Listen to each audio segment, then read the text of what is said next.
నంద్యాల ప్రభుత్వ జనరల్ ఆసుపత్రిలో పనిచేసే కార్మికులకు ఏఐటీయూసీ కాంగ్రెస్ పార్టీ నేతలు సంపూర్ణ మద్దతు ప్రకటించారు. ఈ సందర్భంగా కాంగ్రెస్ టౌన్ ప్రెసిడెంట్ దాసరి చింతలయ్య కీలక వ్యాఖ్యలు చేశారు. గత 50 సంవత్సరాలుగా రోగులకు సేవలందిస్తున్న కార్మికులను విధుల్లో నుంచి తొలగించడం బాధాకరమన్నారు. సదరు కార్మికులకు పద్మావతి మెడికల్ ఏజెన్సీ సంస్థ వెంటనే 7 నెలల బకాయి జీతాలు చెల్లించాలని, వారిని తిరిగి విధుల్లోకి తీసుకోవాలని డిమాండ్ చేశారు. కార్మికుల సమస్యలను పీసీసీ ప్రెసిడెంట్ వైఎస్ షర్మిలారెడ్డి దృష్టికి తీసుకెళ్లి న్యాయం చేస్తామని హామీ ఇచ్చారు. ఈ కార్యక్రమంలో జిల్లా ఉపాధ్యక్షుడు పబ్బతి అబ్రహాం, చాబోలు సలాం తదితరులు పాల్గొన్నారు.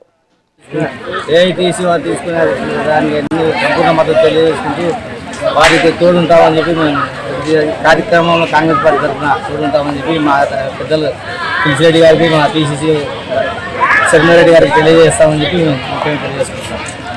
నంద్యాల గవర్నమెంట్ హాస్పిటల్లో పనిచేస్తున్న శానిటైజ్ కార్మికులను నిర్దాక్షిణ్యంగా ఎటువంటి నోటీసు లేకుండా కొత్తగా వచ్చిన పద్మావతి వారు వెంటనే 50 ఏళ్ళ నిర్ణయాన్ని వీళ్ళను పూర్తి సాగుతో ఇది రోడ్డు మీద పారేశారు.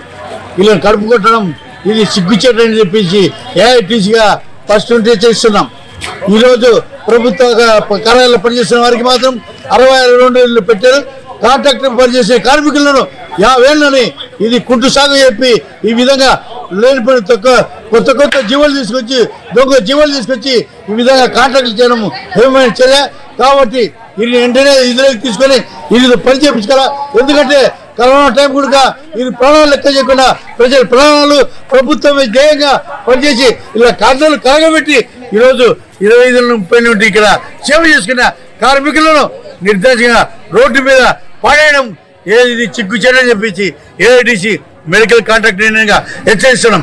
లేని పక్షంలో పెద్ద ఎత్తున ఆందోళన పుడుకుంటాం. సిఐటియు